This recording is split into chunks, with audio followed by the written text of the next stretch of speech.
Hello, everyone. It's Phil Lee returning with another episode of Civil War Chat. Today's topic is reparations and reconstruction. So let me go ahead and get started on that.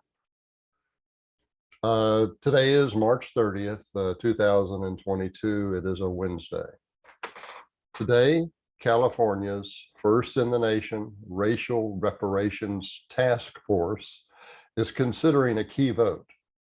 Although no payment plan is yet on the table, the vote will determine whether only descendants of pre-1865 slaves or all California Blacks will be eligible for the benefits. The task force chair and the state's attorney general favor a plan based upon lineage to American slaves. According to the attorney general, opening up compensation to Black immigrants would leave only pennies for U.S. descendants. But the director of the Washington-based Reparations Education Project objects to such a limitation with predictably politically correct rhetoric. Quote, "I guess I tend to be more inclusive rather than exclusive," close quote.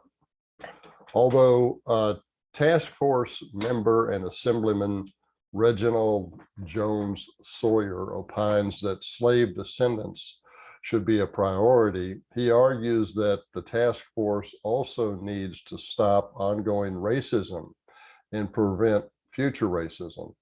In an apparent nod to critical race theory, he argues, quote, "Racism is in the system. It's in our laws. It's how we treat one another. It's how we talk to one another. And no amount of money will make it go away," close quote. Another member favoring broad inclusion, who complained of the discrimination she experienced in California, said, quote, "No one asked me if my ancestors were enslaved in America or were enslaved in Jamaica or Barbados. We must embrace this concept that Black lives matter, not just a sliver of Black lives," close quote. What she's referencing there is that only 4% of the Blacks that were brought across the Atlantic to become slaves, only 4% of them were taken to America. The vast majority were taken to Brazil and the Caribbean islands. So she looks at that 4% and says, well, that's only a sliver of Black lives. Make of that what you will. The task force payment proposal for the legislature to consider is due in July of 2023, next year. A compensation could include cash, free college, assistance buying homes and launching businesses, and grants to churches and community organizations. 5% of California's population is Black. But all but cash of the preceding remedies will have the effect of simply increasing the state's government bureaucracy. Of course, the cash would benefit the recipients as well, but consider all those other options. They're going to increase the state's bureaucracy, which means more government employees, and of course, government always likes that. Now, interestingly, the internecine squabbling that's going on among today's reparations advocates echoes, ironically, the inter-party factional disputes that led to the collapse of the Republican carpetbag regimes in at least 4 southern states during Reconstruction, specifically the regimes in Louisiana, Arkansas, Tennessee, and Mississippi collapsed as a result of Republican carpetbaggers and scallywags fighting between themselves over the plunder that could be gained by controlling the respective state governments and ruining their credits by issuing bonds that were beyond the capacity of the respective states to pay. From the end of the war to the end of Republican Reconstruction, Arkansas debt increased from 4 million to 20 million. Tennessee's from 20 million to 46 million, and Louisiana's from 10 million to 50 million. Notwithstanding that all three of those states were impoverished by the war, the time to be increasing debt is not when you're impoverished, right? Well, anyway, that's what happened. Nonetheless, as the Republican factions fought one another, the Democrats were able to take control of those states between 1871 and 1877.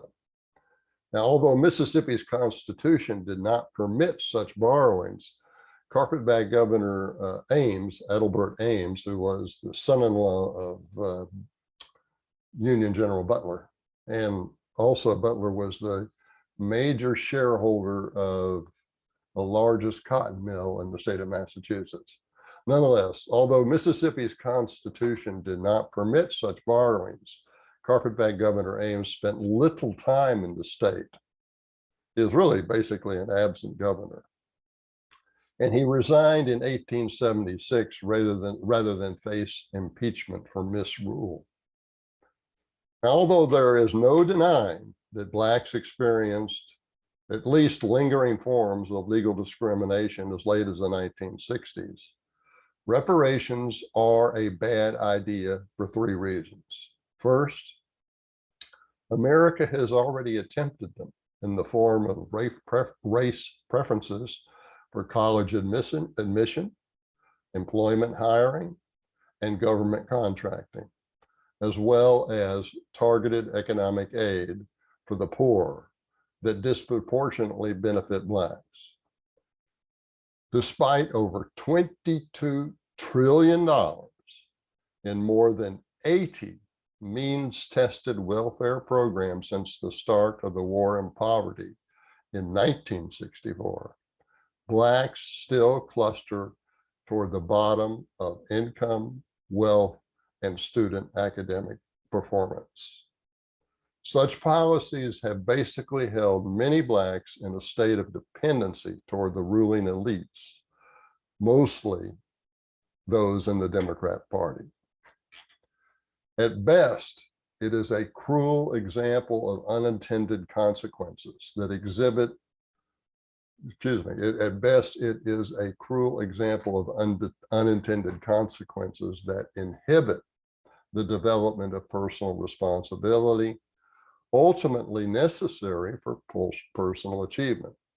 Black leaders such as Clarence Thomas, Shelby Steele, John McWhorter, Larry Elder, and Glenn Lowry all recognize that affirmative action tends to devalue Black accomplishments by creating doubt among the public concerning whether those achievements were earned or merely vouchsafed by a condescending ruling elite of whites.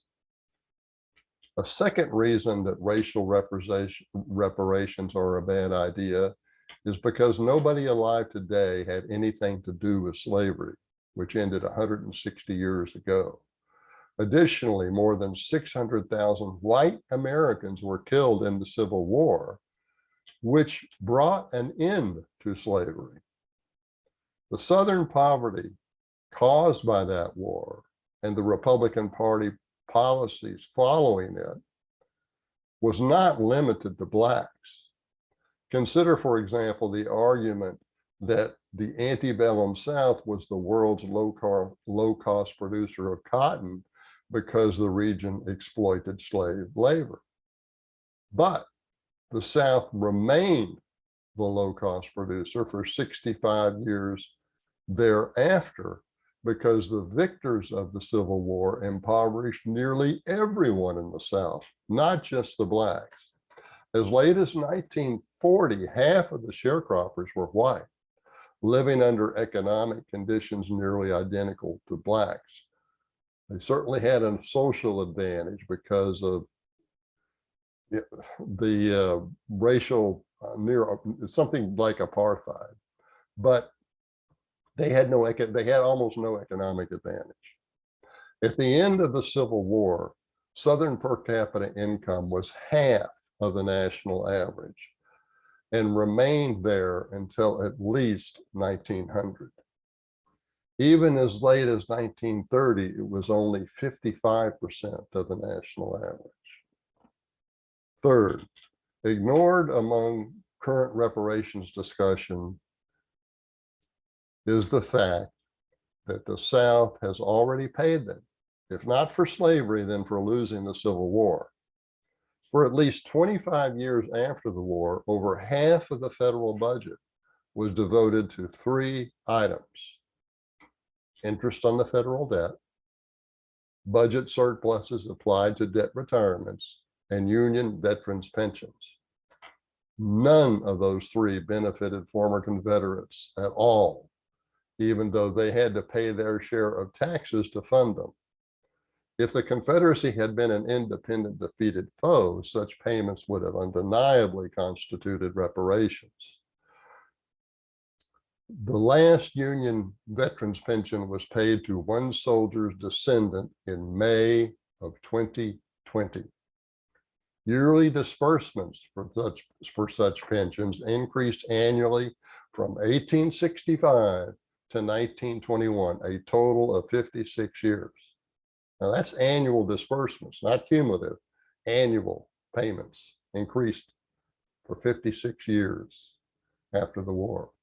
In 1893, Union veterans pensions represented more than 40% of the entire federal budget. They were funded by high tariffs that were injurious to the South's export economy, but beneficial to the North's manufacturing base.